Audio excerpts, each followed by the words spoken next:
To our new listeners, welcome. To our old listeners, welcome back.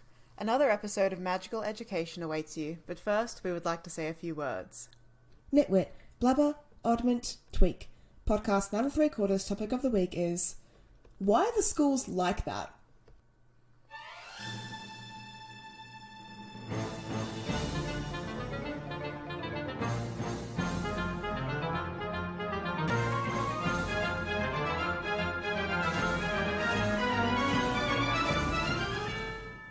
Hello listeners, I'm Reeah.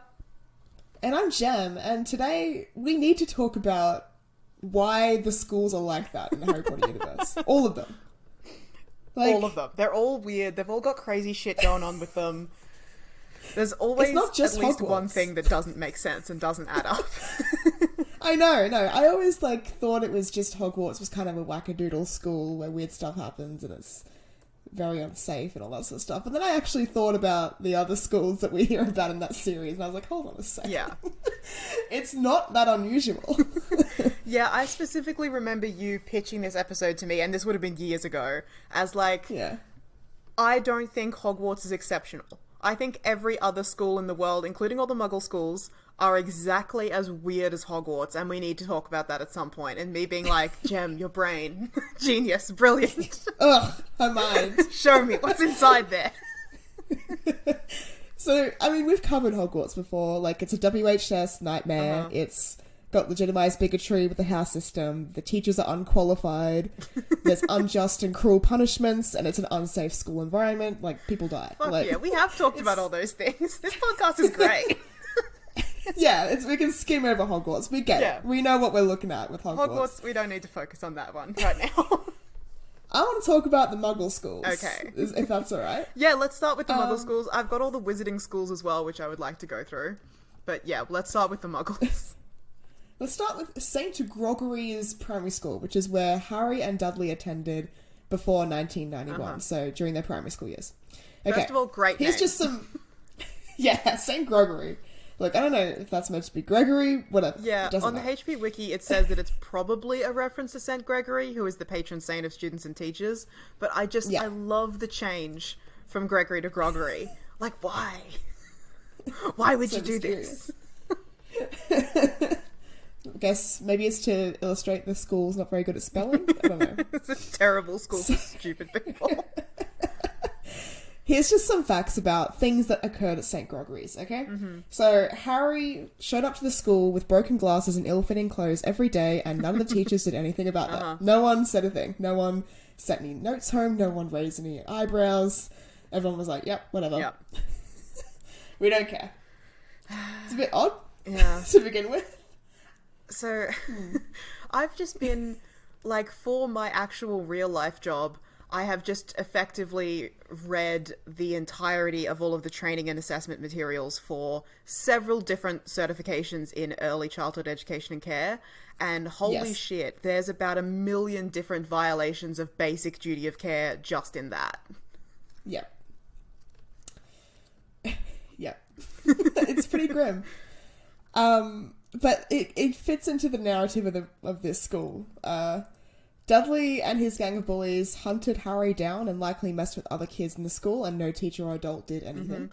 Harry's specifically noted to have no friends because everyone's afraid of Dudley's gang. Once again, these are a gang of pre-11-year-olds. Yeah, 7-year-old kids. A gang. And no one's doing anything. And also the teachers know. I remember being in primary school, the teachers know who the bullies are. The teachers know the social dynamics of the students to some extent. They'd be able to tell if there's a gang in the school terrorizing the other students. Terrorizing, no one did anything. specifically one student that lives with the leader of the gang. Yeah. And always looks like he's malnourished and abused. Red flags everywhere. Alarm bells. Yeah, every teacher at this school sucks and is bad at their job. When Harry was being chased by bullies and ended up on a roof, he got in trouble for climbing school buildings. The bullies did not get in trouble for chasing and scaring a child so much that from the teacher's POV, he got on top of a roof to escape them.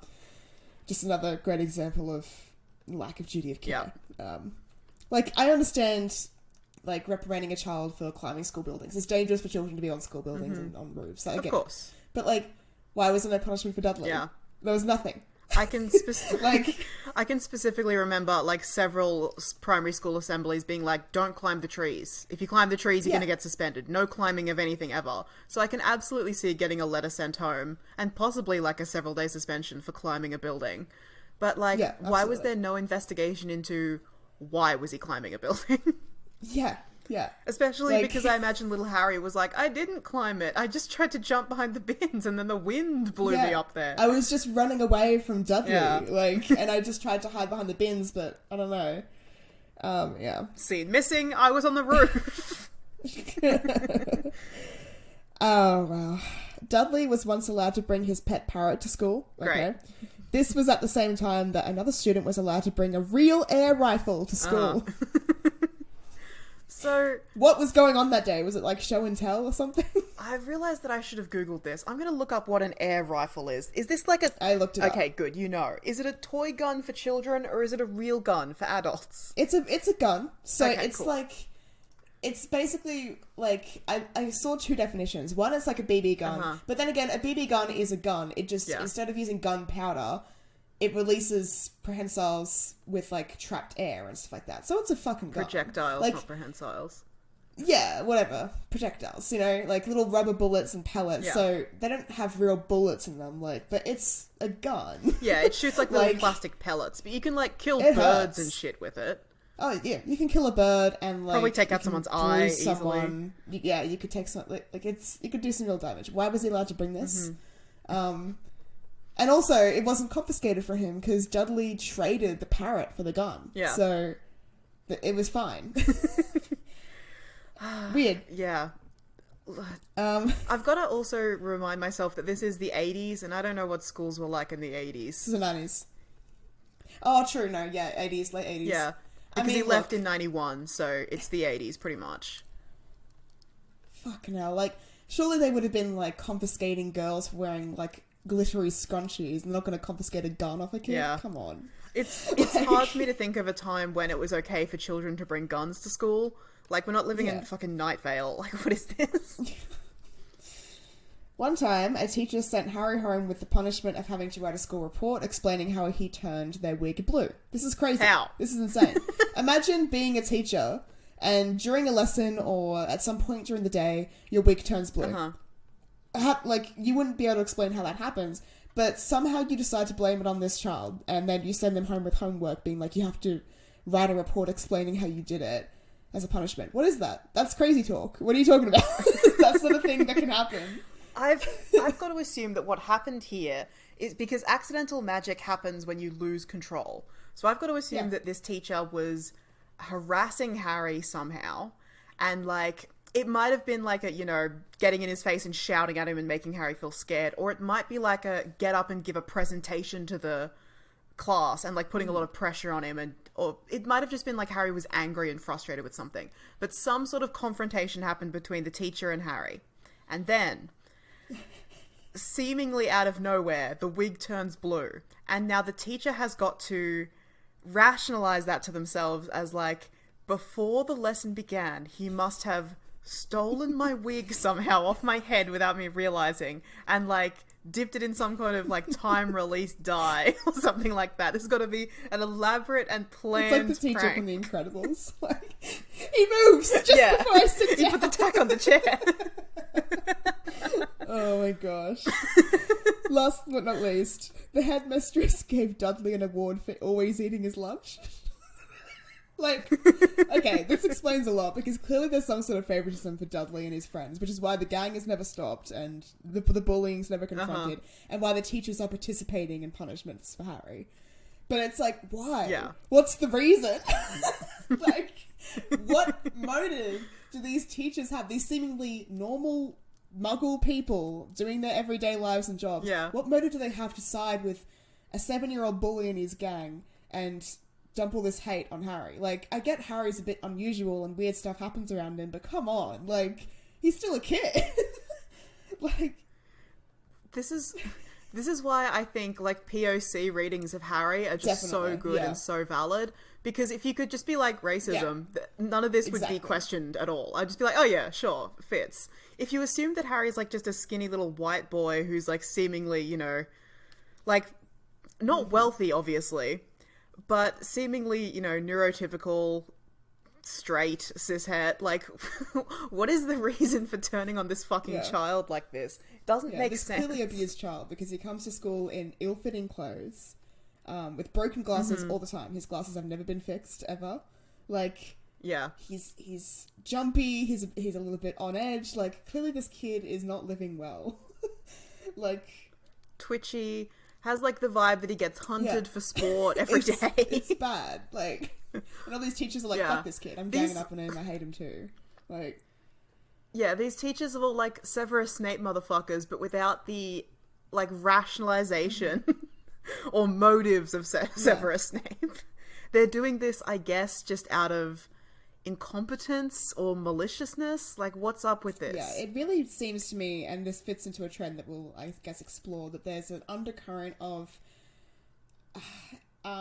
draconian intolerance and maliciousness amongst all schooling institutions in this world. School really is like in Pink Floyd's The Wall in this universe. Like, for no reason. Because this is a series about school and how great it is to be at school. So, what's, like... Yeah. And we've talked about how Hogwarts is flawed, but Hogwarts is clearly, like, the utopia of schools. So, it's...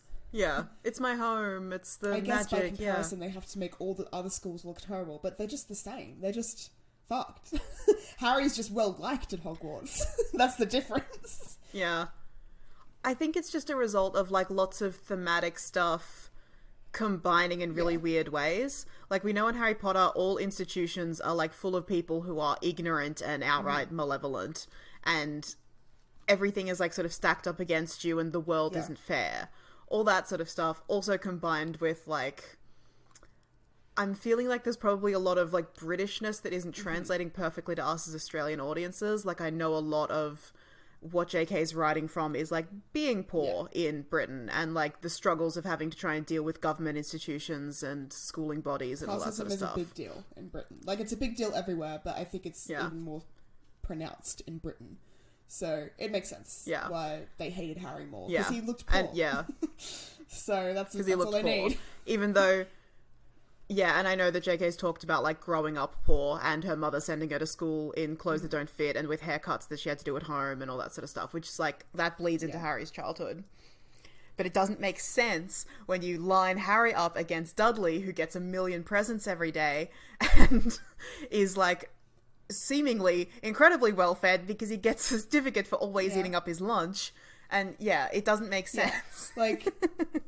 It takes on a darker tone in Harry's life versus in JK's life. It really sets off alarm bells for the teachers, because the teachers would know that Harry and Dudley live in the same home. They would know that Harry is being raised by the Dursleys. Yeah. They can see that Dudley is well-fed, well-cared for, he has fitted clothes, and they probably know that he's a bit spoiled because he brings, like, a parrot to school and stuff like that. Like, you know, he gets good presents. And then they see Harry, by comparison, malnourished, not well-dressed, jumpy, scared... Like, this is clearly a case of child abuse. Like, and no one's doing shit. No one cares. Yeah. At the very least, behavioural issues which would lead him to dye a teacher's wig blue. If not, like, something else is going on.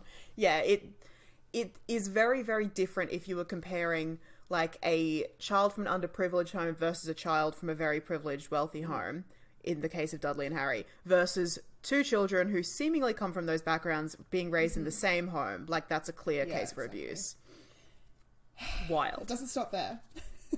Stonewall High. This is where Harry was going to be sent instead of, like, you know, once he graduated from Groggeries, but obviously he went to Hogwarts, so Stonewall High. Before they knew he was going to Hogwarts, this is where they were sending him. A state high school. I had to look this up because I wasn't sure of the terminology, but this is a government-funded free education, so a public school in our terms. They had a grey school uniform, very ugly apparently, and apparently on the first day, kids got their heads shoved down the toilet. It's a classic. It's a classic urban legend for every high school. I don't know if that's true or just Dudley messing with Harry, but I feel like that's so ubiquitous. But yeah. Yeah, it's suspect to me that the only source that we have for that is Dudley, a known bully of Harry specifically. Like, either Dudley is making that up to try and mess with Harry, or someone has told Dudley that, and he has not questioned it because he's very stupid, and just been like, oh yeah, I can use this to mess with Harry, and gleefully repeated it. Literally everyone under the sun told me that when I was going to my high school. You did. Like, it's a classic. Yeah. Yeah, I remember being told that, like, so our high school was from years 7 to 11. No, sorry, years 7 to 12. I remember being told, like, all the year 12s pick on the year 7s, and, like, it's going to be hell for you. And then, and then getting there and being like, oh, actually, 18-year-olds don't give a shit about 13-year-olds, or 12-year-olds, or whatever. Like, they just could not care less about you or what you're doing. All they want you to do is get out of the way and don't interrupt them. The school that Dudley was going to be sent to was called Smeltings Academy. This was a public school, so I looked it up again. This means they had charges and fees, so it's a private school in our terms. Okay. The motto for Smeltings is Caveat Smeltonia, which means let Smeltonia beware. What the fuck is this? What does this mean? Yeah, I had that as well. What the fuck is Smeltonia? What's going on? What are you talking about? Why is it called Smelting? What is Smeltonia? If they're saying let Smeltonia beware, what is the messaging here? I don't understand. Anyway,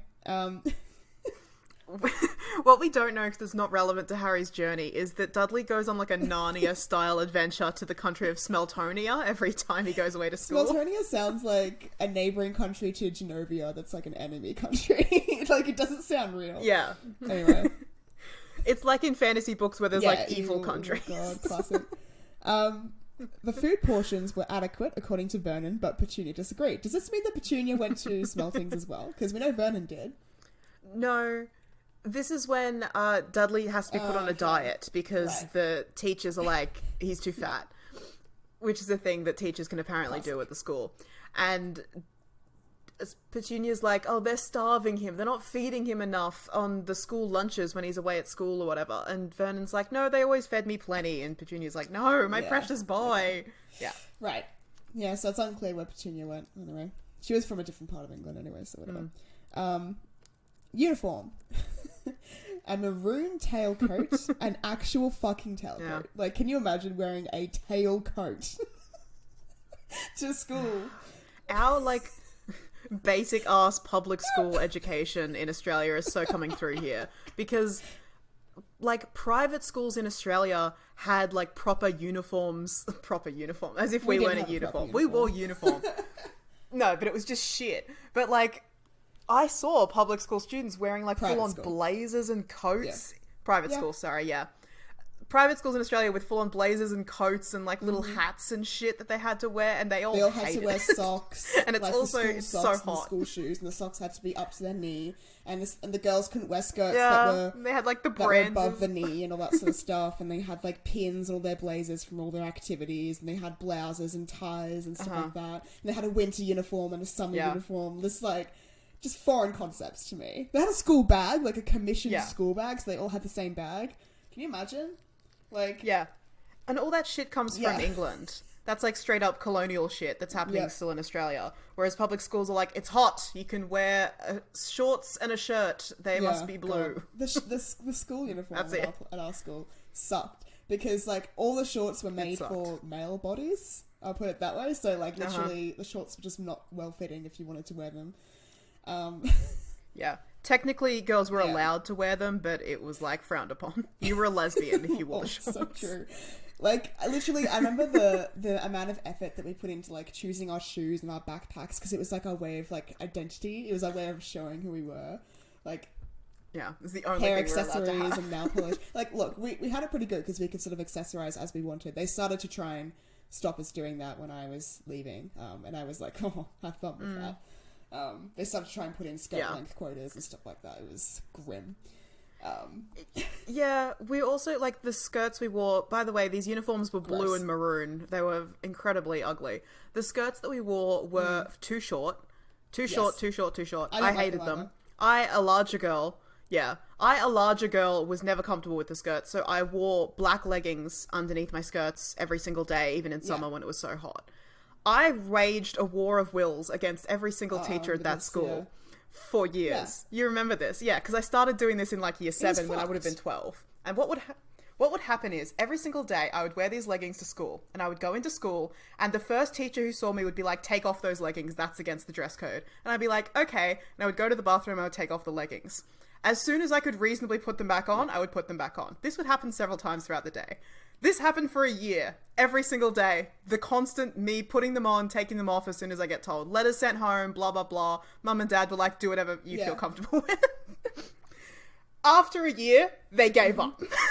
And they just stopped. And I proceeded to wear leggings underneath my skirt every single day for 6 years. And the last 5 years of my education, no one said shit to me about it ever. Because they just Mum gave called up. them. That's what happened. Yeah.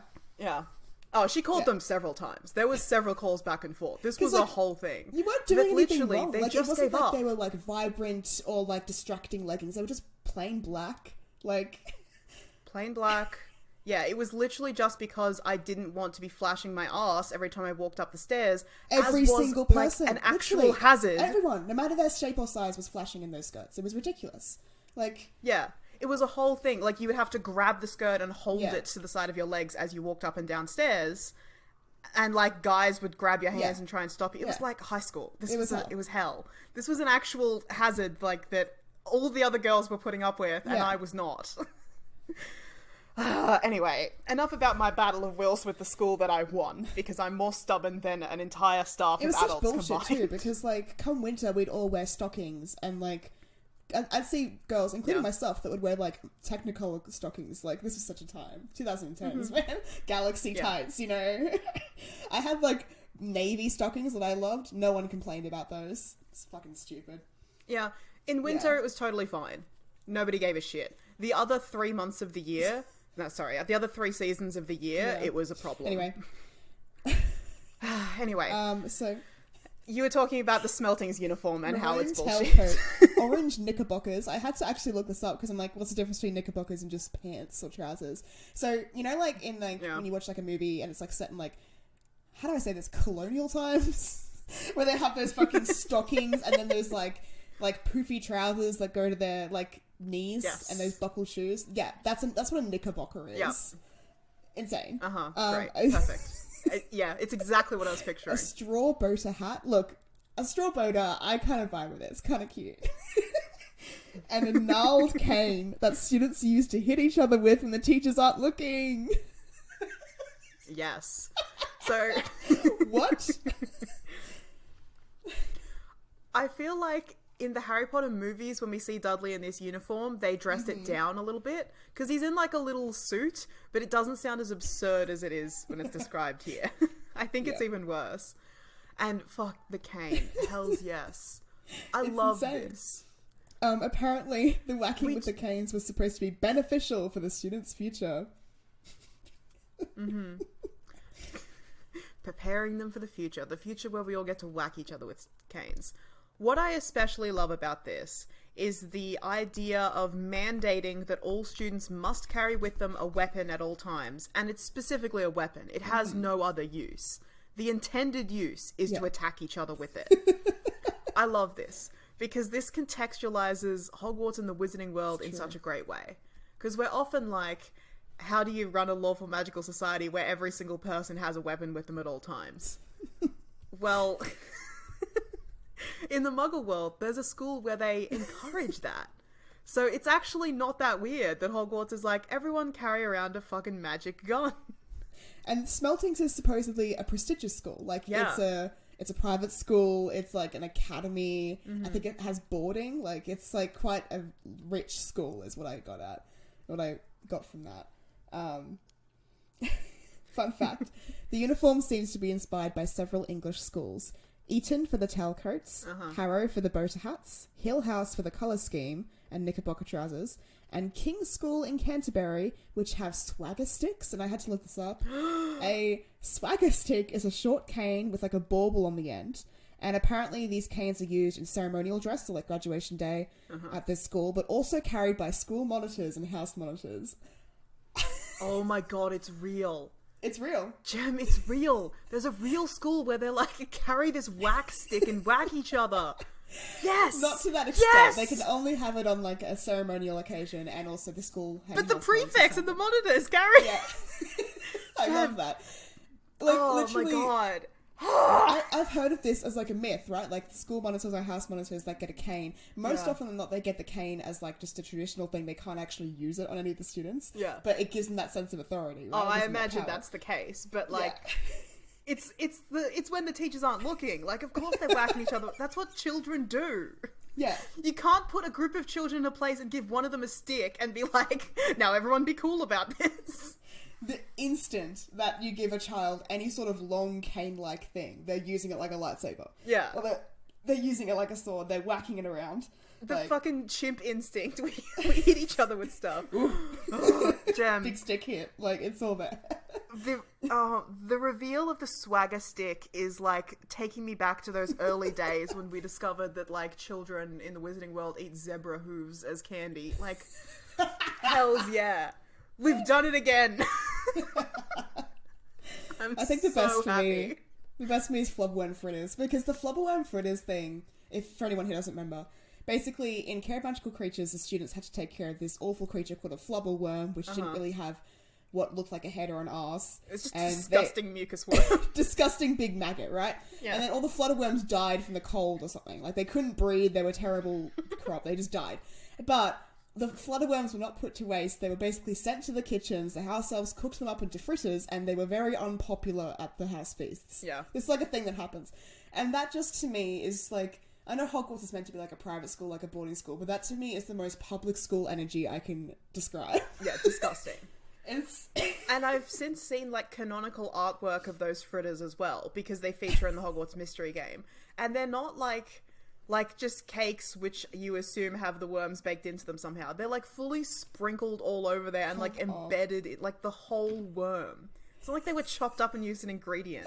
They're like giant pancakes just full of worms. Awful to look at and think about. Disgusting. I was imagining like zucchini fritters, you know? Yeah. Where it's like you have at a brunch. What the fuck? Like pumpkin Why do bread they or do something. things so wrong? Why? Ugh. So frustrating. You just want to reach into the story and grab every single character by the throat and be like, why are you doing this? And just shake them. Okay. I have one last muggle school. Yes. St. Brutus's Secure Centre for Incurably Criminal Boys. It can't be beaten. It's simply the best name for a school. It's simply in its own league. Incurably Criminal Boys. It sends me every time. Secure Centre as well, implying that it's like some kind of high security prison, like some sort of Arkham Asylum bullshit. But then Harry's home for the holidays. I remember when I brought up this topic to you a couple of years ago, and I'm like, it's not just Hogwarts, all the schools are sick. And you're like, what do you mean? I'm like, St. Brutus's Secure Centre for Incurably Criminal Boys. An actual name. And you're like, oh, you're right. Yeah, you're right. Yeah. So... this is an institution for the, quote, mentally subnormal, unquote, and violent adolescent males. Subnormal. Subnormal is so good. It's not abnormal, it's subnormal.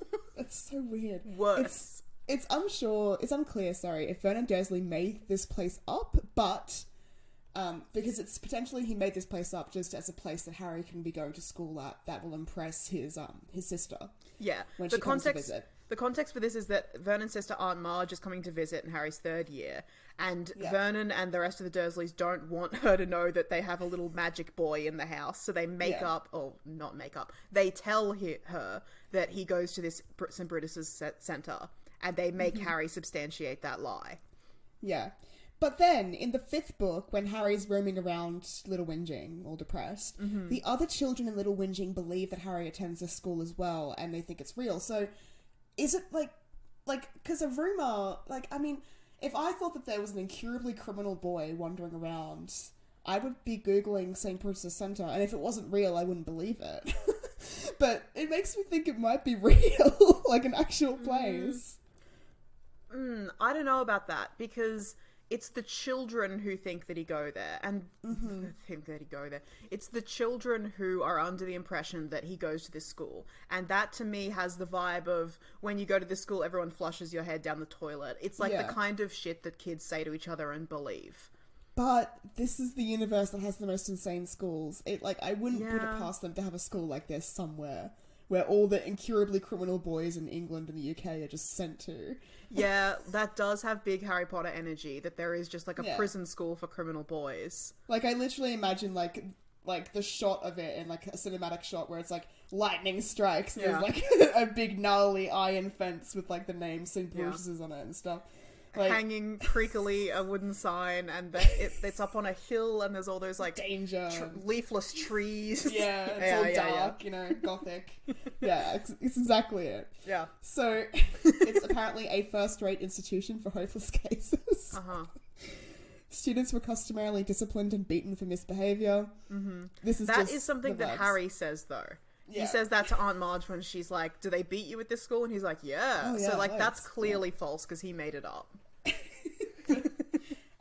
It's just so funny to me. And that's all I have on the Muggle schools. That's all the Muggle schools we hear about. I do have one more thing on St. Brutus's, which does lean into the theory that it's not real. Yeah. Because St. Brutus isn't real, doesn't exist. Oh, yeah. Yeah, this is right, yeah. So St. Brutus is not an actual saint, but then again, the Harry Potter world, he might be a saint, I don't know. Well, Saint Gregory is also not a saint. Exactly. Saint Gregory seems to be based on Saint Gregory, which is why we mentioned this.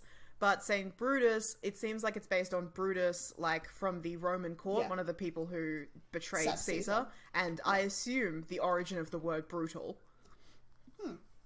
I don't know that for sure, but I would assume that it comes from his name. Well, et tu brute, like... Yeah. Brute is also like a little shit. Like that's the context of that phrase. Like it's also like and you brute, like you my friend, you betrayed me, but it also means you fuckhead. Yeah. Like even you. So I assume that like brutal and the idea of a brute comes from Brutus, the Roman senator, who I think was known as being like brutal and like a particularly ruthless and violent person. But I'm not sure. It might be the other way around. Well, I mean, remembering the play, Julius Caesar, Brutus is kind of the tragic hero of the story, and Cassius is the mastermind, the sneaky little guy in the shadows who's influencing Brutus to betray Caesar. So I don't know. That just might be Shakespeare's interpretation. Yeah. I only, like, glanced over this, so I'm not sure. This is mostly off the top of my head. Yeah. But, I don't know. It's not really conclusive, because like I just said, St. Gregory is not real, and a school's based on him. So St. Brutus might be a real person in the context of Harry Potter. Exactly. Yeah. It's unknown if St. Brutus' Secure Centre for Incurably Criminal Boys is a real school or not. I want to believe it is, but unfortunately I lean towards it's not. I like to believe it is. I choose to believe that it is. Okay. So let's talk about some of the magical schools now. Yeah. So, first of all, JK, as always, loves to say something and then immediately feel the need to justify it with a bunch of extraneous bullshit. The reason why there's so few magical schools is not because she's terrible at math and geography, but because the wizarding populations of most countries homeschool their children rather than send them away to a school. Fucking sure they do. Yeah, and when there aren't enough wizards in like dense population areas where there's like low population spread out, they have correspondence courses as an alternative, which is the same as homeschooling. So whatever, exactly. So why would you want your children at home? That's where you are. Yeah, exactly. Send them to school. Where I live? Ew. No. There are 11 long-established and prestigious wizarding schools worldwide, all of them registered with the International Confederation of Wizards. We just did that a few episodes ago. Yeah. Apparently there are, like, all the time smaller, unregistered schools, like, cropping up, but they always die out. It's just these 11 schools that actually have stood the test of time. Insane. And we only know 8 of the Great 11, as they're called, so far. Yeah. I thought you knew all of them. Here's the worst part. J.K. Rowling has confirmed that there is a wizarding school Australian wizards may attend, and confirmed that information on the school will be revealed in the future. No, not before we do it. Yeah, too fucking slow, JK. We're gonna get in there slow. first. We're getting there first, you can't. That's the motto of the school. In too Latin. Slow, bitch. We're doing it. Our school's gonna come out first. Primus Cuntus. Something like that. Okay. So, all the exact locations are a secret. They tend to be in landlocked mountainous areas, but not always. That's because they want to keep them secret from muggles, and also apparently they are often the target of dark wizards during wizarding wars. Great. Good to know. Great. Okay, here's the schools. Beauxbatons, French school located in the mountains of southern France. Students that takes in from France and also Spain, Portugal, Netherlands, Luxembourg, and Belgium. Founded sometime in the 1920s. I'm going to run through all those stats on all of them real quick, but okay. So here are the things about Beauxbatons that are crazy. It's Beauxbaton. Beauxbaton. Sorry. Beauxbatons. Beauxbatons. Yeah. Here are the things Beautiful about ones. Beauxbatons that are crazy. It is a beautiful chateau surrounded by majestic gardens and fountains, magically created out of the surrounding mountains. This is going to be a recurring theme. All of these are like, it's some kind of crazy mountain castle. Which doesn't make sense because isn't that uniform more summery? Mountains are cold no matter where it is. Like, come on. It's said that the stunning castle and grounds of the school are founded by alchemist Gold because Nicholas and Penel Flamel met at Beauxbatons, and the magnificent fountain in the middle of the school's park, believed to have healing and beautifying properties, was named after them. So Fountain of Youth. Yeah, there's a Fountain of Youth at this school. Fountain of Youth and fucking healing. Okay. And also, what do you mean believed to have healing and beautifying properties? This is a magic... Just test it. Dunk some ugly, like, little kid in there. Dunk some sick person in. Does it work? No. Is it a magic fountain or not? Know the truth. You can just check. Anyway. Maybe it's like, the Fountain of Fair Fortune. Did they mention that? No. Interesting. It could be that one, though, I guess. Hard to say. They are transported around via the carriage, and I would have assumed that that's like just for special occasions, but it seems to imply that it's like their version of the Hogwarts Express. Like that's how Just students one. get to school. That massive carriage pulled by Abraxans. So I guess it goes around to Luxembourg, France, all those countries. Yeah, Belgium. Santa Claus style. Just And collects all the students. Which, All right. like, makes sense because it is huge and they do, like, sleep and live in there. So there's gotta be sleeping compartments. I imagine it's like a TARDIS, like, really big on the inside, spacious, all that, but like just the logistics, like getting around to all those countries several times a year, all at once. That's a lot. And also, like, it straight up says this on the HP Wiki. Travelling in an Abraxan horse-drawn giant carriage the size of a house is a breach of the International Statute of Wizarding Secrecy. Great. Perfect. Last thing, in the book, it suggested that both the male and female students of the school are relatively good looking. Just the hotties. All the hotties go here. No uggos at our school.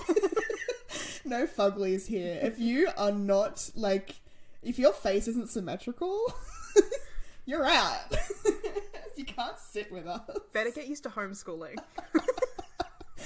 Oh god, I guess you just have to find another school in Europe to go to. Don't worry, there's 2 more. Yeah. Europe has so many schools and the rest of the world has so few. And that's on neocolonialism, babes. Yeah, hells yeah. Okay, I should have said this at the beginning, but I'm doing my best with the pronunciation of all these. Please be kind to me. I tried. Castelo Brujo. Castelo Brujo, the Brazilian Wizarding School. Located in the Amazon rainforest in northern Brazil, accepts students from all over South America. Founded over 1,000 years ago, and there's something interesting here. So, the Portuguese colonization of Brazil only started in the 16th century. So if the school's over 1,000 years old, that suggests it was founded by the indigenous peoples 500 years before colonization, when the country was a vast region populated by thousands of tribes of different ethnicities. Nice. Very, very cool and interesting. I would assume that happened because JK did not look up the history of Brazil and was just like, oh yeah, it's 1,000 years old, just like Hogwarts is over 1,000 years old, and didn't actually check that against anything. But 100%. It's very she interesting. said before that indigenous cultures, at least in North America, like Native American people, do not have magic. So I'd assume no, they do have magic. They just didn't have like the vastly superior European system of wand magic and going to a big castle school. They did like bullshit at home, do it with our hands kind of magic. Grim. Okay. Grim, yeah. Classic. We love to see it. Yeah. Classic racism. Great. Yeah. So, yeah, I assume that's why that happened, but it is the Doylist explanation for why that happened is JK doesn't know her shit. The Watsonian implications are really, really interesting. This vast region populated by thousands of tribes of different ethnicities banding together the magical populations at least and creating one centralized school that serves all of them. Very interesting. Very cool. Very cool. It does sort of tend to imply that, like in other parts of the world, wizards consider themselves separate and separate themselves from their groups and sort of form their own little society, which has implications, but look, it's interesting at least. Yeah. Okay. Castello Bruce, I keep going to say Bruxo. Castello Brujo was an imposing square edifice of golden rock, often compared to a temple. Right. Bewitched to appear as a ruin to muggles, and the school and grounds are protected by capoeira? Is that what this... I was about to say capoeira, but that's the kind of... Isn't that the fighting style? Oh, yeah. The capybaras, do you mean? No, it's Caipora. Yeah, it sounds like capoeira. Yeah, that's how I've been reading it, but I had a moment of hesitation before I said the word, and now I'm scared. Protected by some kind of native Brazilian spirit, apparently. Okay, cool. Which is like JK's classic thing of, you know, take part of the mythology and adapt it into a Harry Potter thing. Yeah. They're protected by, like, effectively more extreme poltergeists. Oh, okay, cool. Nice. We know that there is a pen pal and exchange student program set up between here in Hogwarts because Bill talks about having a pen pal who he wanted to go on exchange, but his parents couldn't afford it, so his pen pal sent him a cursed hat that shriveled up his ears. Great. That's good. The students are particularly advanced in herbology and magizoology, and I suppose, like, you know, having a school in the Amazon rainforest, the Green Basin might do that, you know. Yeah, that lines up for me. That's everything I've got about that. Durmstrang. Cool.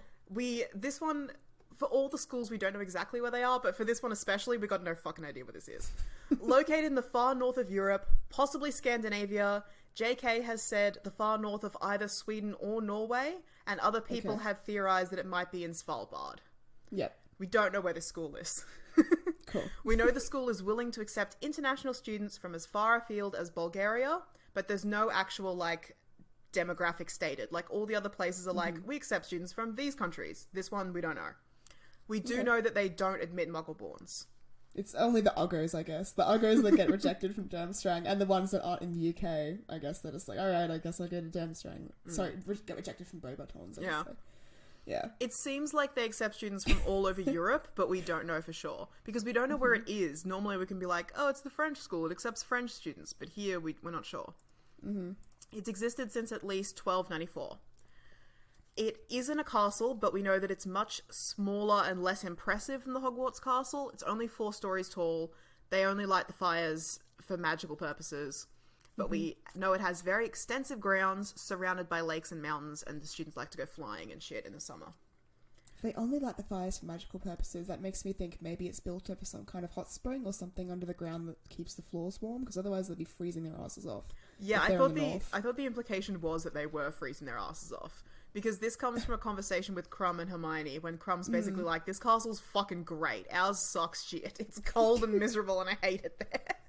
Yeah, look. But it's great for flying. Yeah. Maybe the teachers' quarters have, like, heated floors and stuff, but the rest of it's, like, not. Yeah. Because, like, that's what it's like, in Denmark and stuff, people have, like, their houses are insulated and heated so that, like, all the floors are naturally heated and stuff like that. Like, well, like, we don't know much about Durmstrang, but we do know that this is based on an analysis of the uniforms compared to Beauxbatons uniforms. Yeah. It really seems like it's less of a school and more of a military academy. All the other schools seem like they're like private fancy schools. This one seems like a military academy. And that makes sense because we know that it emphasizes martial magic and dueling as a part of its curriculum, and also has a bad reputation for teaching dark magic. So, yeah. It seems far more austere and, like, militaristic than other schools. Yeah. It wouldn't surprise me if they're like, yeah, everyone has to sleep in the cold and the dark because it's going to make you tough. Yeah, it also wouldn't surprise me if, like, oh, you've got, like, a troubled youth under your roof. Like, we suggest you send them to Durmstrang to straighten them out. Just like military schools. Yeah. We are like the equivalent of St. Brutus's Centre for Incurable Criminal Boys. That's what it says on the Durmstrang brochure. God, amazing. Okay, next school is Hogwarts. I'm not going to talk about Hogwarts. Listen to our other episodes. Yeah. Ilvermorny. The American Wizard School, located on Mount Greylock in Massachusetts. This is the most specific location for a school we have out of everything else. Like, we know the fucking mountain where it is. You could go there. Yeah, they're not scared of anyone coming for them. We have so much more information on this than any other school. I know exactly what happened here. JK wanted to do like a big reveal of all the schools and all of their cool shit and blah blah blah. She wrote up the whole history of this. You read it. Yeah. all the information about this, and then received a massive backlash from people because it was ill thought out and racist. And then was like, back down and was like, oh, actually, I don't want to tell anyone about the magical schools anymore because they got mad at me and I hate that. I can't stand criticism. They got mad at me for America. Imagine how they're going to react to my Japanese school. Holy shit. Since then we've only gotten like a paragraph of information about every other school because she chickened out. So anyway, founded in 1692 by Irish immigrant Isolt Sayre. Sayre? Okay. I don't know how to pronounce that name. And her nomad husband, James Stewart. How's it spelled? Sayre. Sayre? Saoirse? No. I don't know. Yeah. Well, there's lots of names and words that I don't know how to say. I'm very sorry. It was basically just their house. Like, she just married this nomad guy, and then they had two sons. Oh, no, sorry. Adoptive children. Yeah, they adopted two sons, Chadwick and Webster. And then they needed to educate these people. They were like, oh, should we go back to Ireland and go to Hogwarts? And she was like, no, we'll teach you here.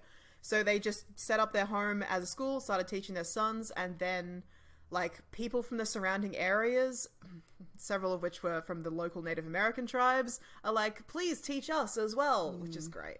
So the school expanded and grew, and then it eventually became, like, the largest school, blah, blah, blah. Okay. Yeah. Okay. Yeah, so the castle was once the Granite Stone House, constructed by the founders to be their home. It's every single one is a castle. They're all castles. Okay. Yeah. Named after Isolt's childhood home in Ireland. When it eventually became a school, the house kept expanding until it became a castle. Not how castles are built. That's not how it is. Castles are very purposeful. You can't just accidentally build one. Accidentally. Imagine if you just kept adding rooms onto the burrow and eventually like, oh shit, it's a castle now. It's not how it works. It'd be so much cooler if it was like the Winchester house, you know? Where it's like all these weird rooms and doors that go to nowhere and it just keeps building and building and building. Fuck that'd be way cooler. But that should be the Winchester house. Hells yeah. Like, that would be such a cool magical school for America. Yeah. Hells yeah. Anyway.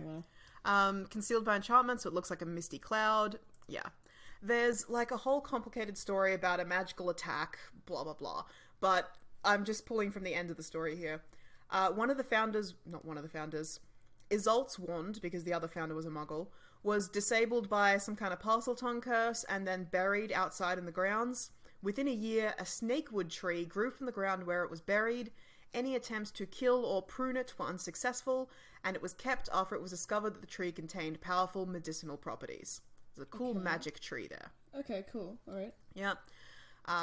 This school also has 4 different houses, just like at Hogwarts, which were created by the 2 founders and their sons. The 4 founders effectively picked the houses. I'll go through those in a sec.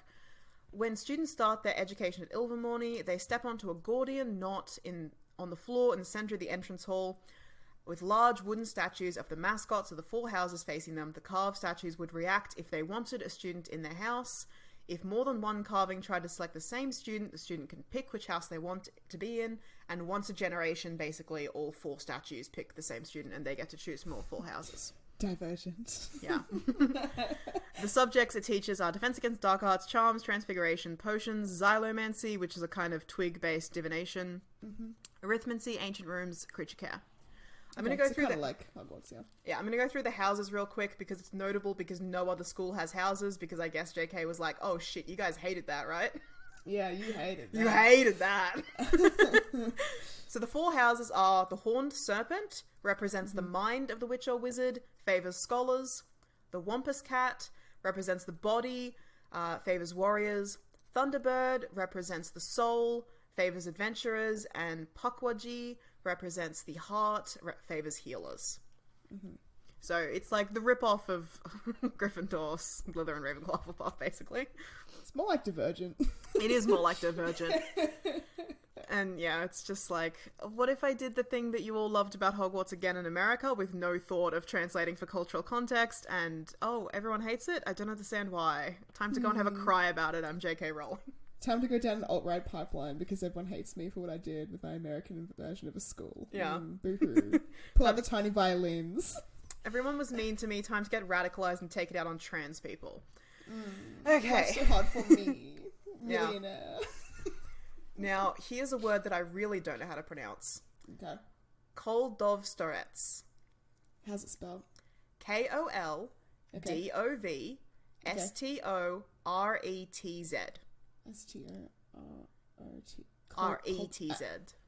It's hard to picture it in my brain.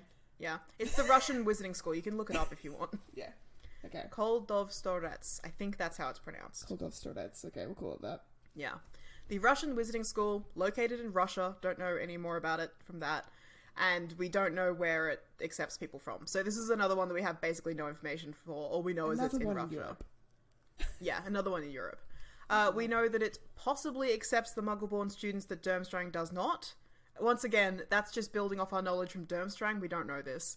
And also possibly accepts students from Asia that don't attend Mahotokoro, the Japanese school. Yeah. We know nothing about this school. Okay. Where is it? Well, we don't know where it's positioned, but it's in Russia. So yeah, it could feasibly Korea, China. It could be literally anywhere in Russia, but somewhere with the mountains, I assume. Okay. All we know about this school is that the students play a version of Quidditch where they fly on entire uprooted trees instead of broomsticks. That's fucking awesome. Fucking awesome, and also wild, and also does not line up with everything that we know about broomsticks and how they work. It's got to be in buttfuck nowhere then, because the trees are moving. Would have to be surrounded somewhere by forests and mountains. Yeah, insane. I would assume Russia's north. I shouldn't guess that. I know nothing about Russia. It's geography. Oh wow, that's awesome. Yeah, it is. Mahotokoro. Now, the pronunciation of this one is kind of a thing. Okay. Because the official pronunciation on the Pottermore website is fucking wrong. It's like, I didn't even write it down, but it was like Mahutu Kuro or something like that. And it was just, it's like got the word Hutu in there, which is no. Let me look up how it's spelled. Mahotokoro. That'd be Mahotokoro. The actual Japanese pronunciation, because I did like a little bit of Japanese in school. I know enough to know the alphabet. It should be Tokoro, which would be Mahotokoro. Mahotokoro. Yeah, exactly. Mahotokoro. Yeah. This is one that I can pronounce. I know, like I said, I know enough to know the alphabet. That's it. Yeah. Okay. This is the Japanese school. It is located on the topmost point of the volcanic island of Minami Iwo Jima. Nice. It has the smallest student body of all the magical schools and is also one of the oldest schools. We don't have a founding date. So smallest student body, so maybe only Japan? Yeah, that's what I'm thinking. As far as we know, this is the only Asian school, and we don't know if it accepts students from anywhere other than Japan, but I would say no, because mathematically it can't. So we only know 8 of these 11 schools. I've got to assume that at least there's one more in Asia, probably in China. Just has to be. Yeah. Because you can't have the only Asian school with the smallest population, considering some of the largest population centers in the world are in Asia. Yeah, so wait, there's no school in Southeast Asia? There's no school in South Asia? This is the only one that we've got. We've got this one and the Russian school Koldovstorets or whatever I said it was called. Fuck off. There's no way. Yeah, it can't. Yeah. It just doesn't work. So, yeah, we've got, 3 missing schools, 9, 10, 11. One of them's Australian. I've got to assume another one is in Asia somewhere. But anyway, Mahotokoro. It is an ornate and exquisite palace made of nephrite or mutton fat jade and translucent white stone. Both island and palace are thought to be uninhabited by Muggles. I don't know if that lines up with real-world Japanese geography or not. I don't know if this is a real island. Okay. The school takes students from the age of 7 and keeps them until 17, so 10 years of schooling, but they do not board until they are 11. While they are day students, so from the ages of 7 to 11, wizarding children are flown back and forth to their homes every day on the backs of a flock of giant storm petrels. Birds. That's fucking sick. That awesome. Is sick. And also definitely says to me that it only takes Japanese students because you can't have students There's flying no to way. India or whatever every day. Yeah. Crazy. No. Yeah. Gotta be just Japanese students. It's got to be just Japan. And Even then. Yeah, those birds are got to be super fast, and obviously, like, muggles can barely see them, I'm guessing. Like, they must look like a cloud. It's just got to be magic shit, because you can't, like, imagine how many birds they would be flying to Tokyo every single day. Yeah. Like, just the population. Okay, anyway, whatever. JK does not know math or geography or the history of other countries, and she refuses to learn. She doesn't give a fuck. Yeah, it's fine. Tokoro has the reputation of an impressive academic prowess and outstanding reputation for Quidditch. So there's a bunch of shit about Quidditch in this school that I've got to read to you. It's so great. Cool. Quidditch was introduced to Japan centuries ago by a band of foolhardy Hogwarts students blown off course during an attempt to circumnavigate the globe on wholly inadequate broomsticks. First of all, great. So many stuff here is great. They got all the way to Japan? To Japan? Crazy. Rescued by a party of visiting staff from Mahatokoro, who had been observing the movements of the planets, they remained as guests long enough to teach their Japanese counterparts the rudiments of the game, a move they lived to regret. Oh, fuck yeah. It was because of the Hogwarts students teaching them Quidditch that Japan beat them in the Quidditch World Cup, due to Japan practicing in bad weather, dodging not only bludgers but also muggle planes. Amazing. I've got this part expanded.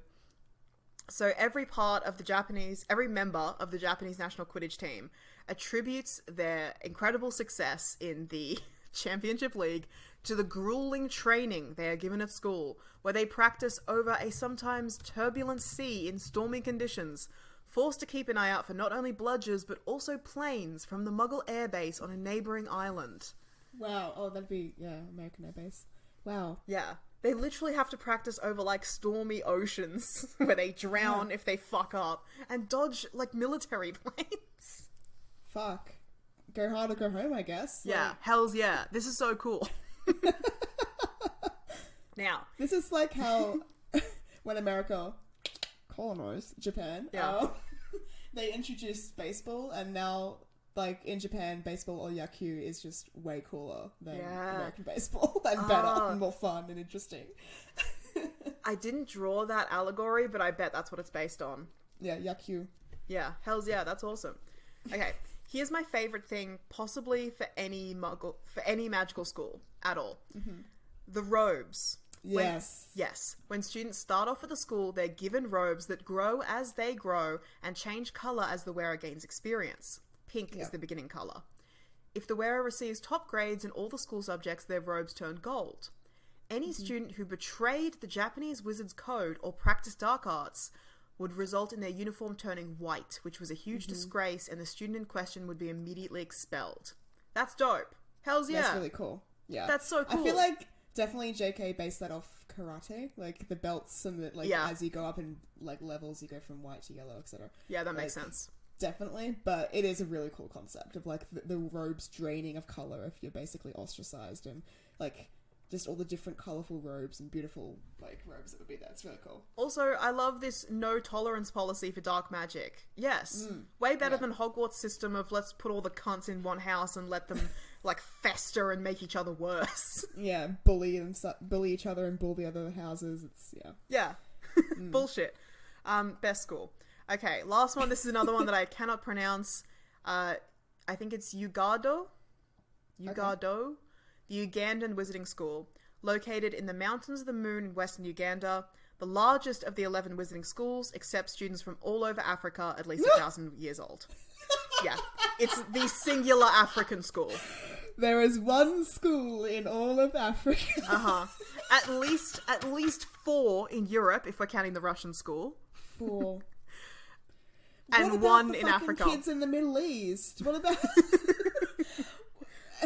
what about the Pacific Islander children? Yeah. There's many questions. The Caribbean, like 4 in Europe, 1 in Asia that only accepts students from Japan. 1 in Northern Europe. Sorry, 1 in Northern America, 1 in Southern America, 1 in Africa. Perfect. You did it, JK. You're a genius. That's all the countries of the world. She did it. All you had to do would be like, here are some wizarding schools. Yeah, They are she not could have just said, all of the wizarding schools. literally, she could have been like, every country has one school or several schools, depending on the size of the country and the population. But here are the, like, 10 that I'm going to tell you about. Yeah. You know? Fuck. Here are the 10 biggest, most prestigious schools. Most oldest. Yeah. Like... Not the man. schools, the biggest and most prestigious schools. There's a shitload of other schools that you're not going to hear about, because I don't have time to describe every single school. But here's some. God. Here's an American school, and here's some differences between America and Hogwarts. We know also all the way through fucking book 4. Sorry, I'll come back to the African school in a second. All the way through book 4, Beauxbatons, Durmstrang, and Hogwarts are described as the 3 largest European schools, implying that there's even more than those 3. Oh my god. Hold on, let me just Google something. Yeah. Because I feel like I know where Population of Uganda the is. Earth. Where Uganda is on a map in Africa. Let me just have a look at this. Because I bet you anything she put it in the middle of Africa. I was going to say smack bang in the middle. Do you want to put money on that? Because that's what I'm betting. Check. Africa. Or Why can't I see what I country need with to a lot of mountains. Also Google African Yeah, country it's basically mountains. in the middle of Africa. Fuck A yes. little bit to the Perfect. right. I fucking knew she would. I fucking knew she would do that. Can you also do me a favor and Google African country with mountains? Okay. Maybe I'll just do Uganda mountains. Yeah, I can see him. Because like I think they're like the most populous country in Africa. Maybe it's Nigeria. I'm not sure. Let me double check. So you think anyway? I'm genuinely surprised that it wasn't Egypt, because that's like the African country You're that right. people know. Country in Africa. And you could have been like, it's inside one of the pyramids. Nigeria. I I'm was right. problematic. The most populous country is Nigeria. I was correct. Let's see cool. mountainous countries in Africa. You got it. Uganda's got to be there. Top 3 at least, baby. Come on, give it to me. Let's go. Kenya, Kilimanjaro. Oh, they're listing the actual mountains, and I want the countries. No, I want mountainous countries. Tanzania, Kenya, Uganda. Yeah. There we Hells go. yeah. Number Fuck 3, yeah. Mount Stanley. Absolutely, she pulled up. Well, She actually, pulled it says up Uganda and Democratic Republic of Congo. It must go over the border. But there you are. She pulled up a map of Africa and Googled Went to the middle. mountain countries in Africa and was like, oh, look, that one's in the middle. Perfect. I did it. Pat on the back. Love rolling around in my big pile of billions of dollars. Fuck yeah, I'm JK Rowling. Anyway. Visitors to the school spoke of the stunning edifice carved out of the mountainside and shrouded in mist, so that it sometimes appeared to float in midair. So lazy with the description of this castle that all we know is that it's there and in the castle, in the mountains. Didn't even tell us what kind of stone it's made out of, like she did with every other one. Anyway. What's it look like? Students are famously skilled in astronomy, alchemy, and self-transfiguration. Wands were primarily a European invention, although African wizards did adopt them as useful tools. Adopt them during colonization, okay? Yeah. Yeah.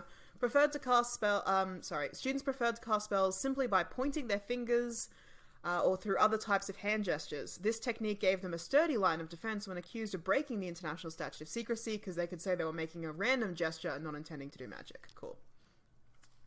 Here's my favorite part about this. Students receive notice of acceptance through dream messengers sent by the headmaster or headmistress of the day. The dream messenger appeared to the child as they slept and would leave a token, usually an inscribed stone, to be found in the child's hand upon waking. Nice. Yeah, Uganda was super efficient. Yeah, Uganda was the only school that employed this method of student notification. I assume that dream messages are like a thing in maybe Ugandan, some kind of African folklore or mythology that JK has co-opted. Mm-hmm. I didn't look that up though. Yeah. At an international symposium of animagi held in or around 2016, a Ugado school team attracted a lot of press when their display of synchronized transformations nearly caused a riot. Many older and more experienced witches and wizards felt threatened by teenagers who could transform at will into elephants and cheetahs. And Adrian Tutley, whose animagus form was a gerbil, lodged a formal complaint with the International Confederation of Wizards. Racist! Racist. Adrian. Shut the fuck up. You're just jealous. It's not their fault they can turn into an elephant. Their personality's better than yours, you fucking gerbil. Yeah.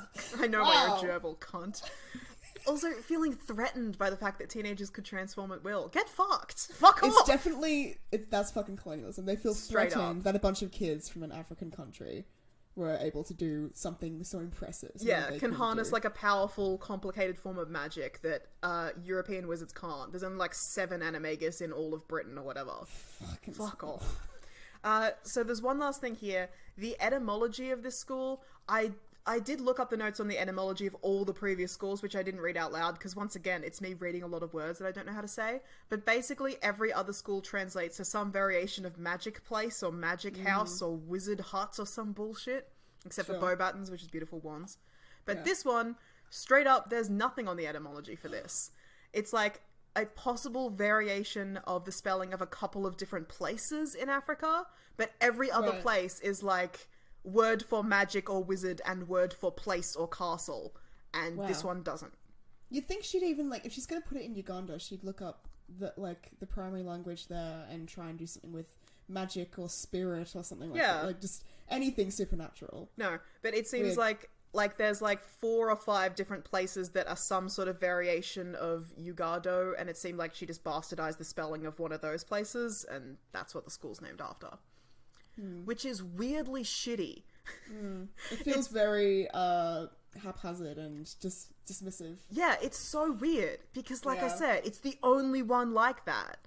Like, Beauxbatons I get because obviously Beauxbatons and Durmstrang were created for the 4th book, so a little bit more thought went into those, and Hogwarts, obviously. But every other place is like the local native language of the place, wizard house. Yeah. And this one just, no, it's not that, it's something else. It's like she couldn't be bothered to look up the local language or something. Weird. It's weird. It's a weird call. It's so odd. Yeah. Okay. So why are the schools like that? Yeah, look, my main point was like all the Mongol schools and are just matching with Hogwarts in terms of being draconian and weird and like had these strange rules that were ultra disciplinary and punishing. Yeah. We can't really talk about the other magical schools in that aspect because we don't know much about their discipline. We know a bit about Maho Tokoro and the fact that they're very strict about dark magic. Cool. We also know about their sport, which is, you could argue, draconian, making children go over treacherous seas and near aeroplanes. That's a bit fucked. For a little fits into the narrative. For a little bit of context on this episode, back when the Ilvermorny update first came out, we basically decided that what we were going to do was wait for the updates on all the other schools, which didn't really come out because she chickened out, like we said. Wait for the updates on all the other schools and then do a mini-series and do an episode on every single school and like really unpack it. And this episode is kind of what that one would have been if this series had run forever, but we're running out of time. So I definitely wanted to go through all the schools and what we know about them and just get like a quick overview of all magical education in the Harry Potter world that we know of so far, especially leading into our closing mini-series, which is going to be about Magical Australia and talking about our ideas for the Australian Magical School. Yeah. So I just wanted to explore all of this, even if we didn't draw any actual conclusions from it. But look, we think we did draw some conclusions from it. Why are the schools like that? Because all of them were born out of the mind of JK. Yep.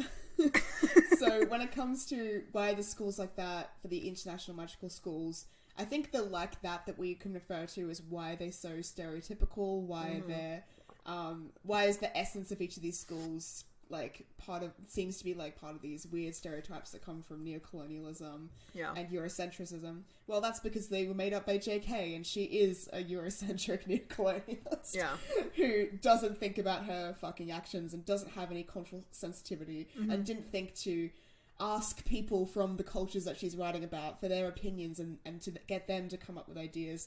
No, she just wrote something off the top of her head based off racial stereotypes. Yeah. So that's the like that for those schools. Straight up one of the most financially successful authors of our age couldn't afford to get sensitivity readers in to look over her work. No.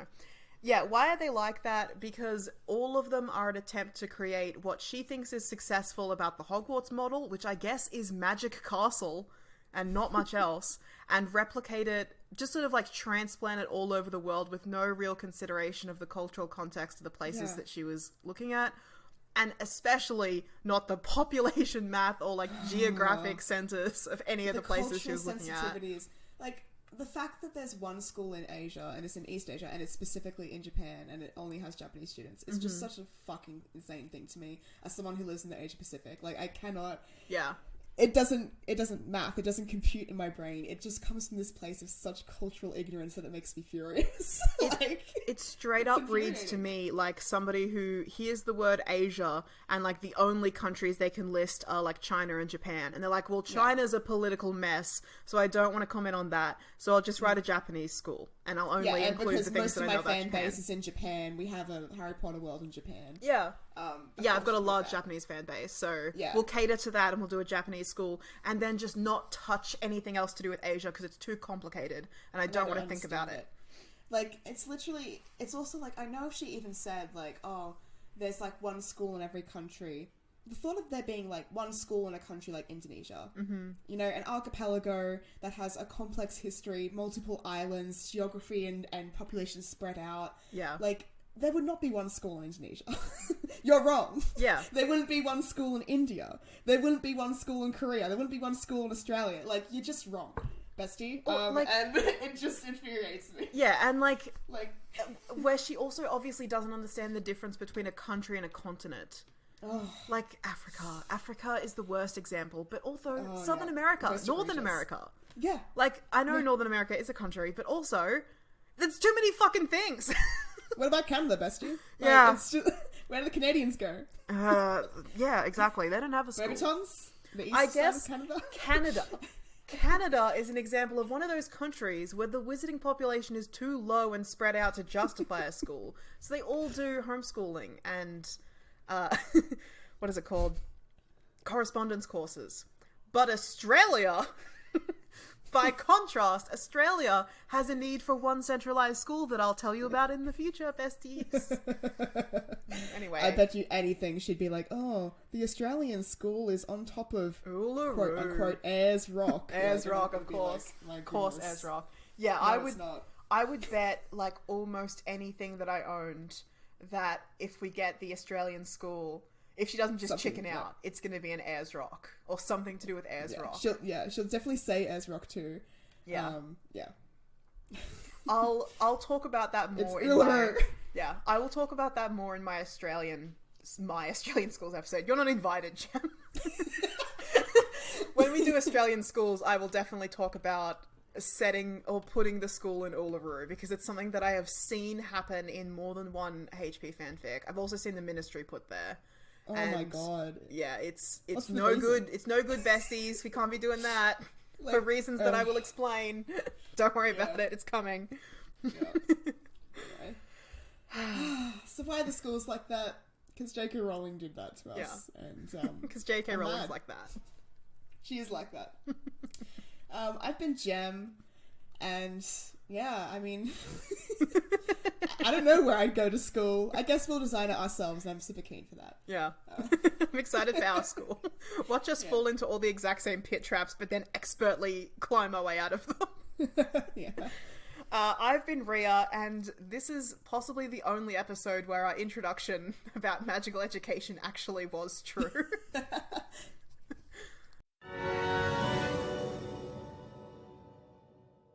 Thanks for listening. If you want to support us or get in touch, the links to our social media and Patreon are in the show notes. Please feel free to send us so many messages that we go mad and run away to a hut on a rock in the middle of the sea just to avoid them. You'll hear from us again in 2 weeks' time.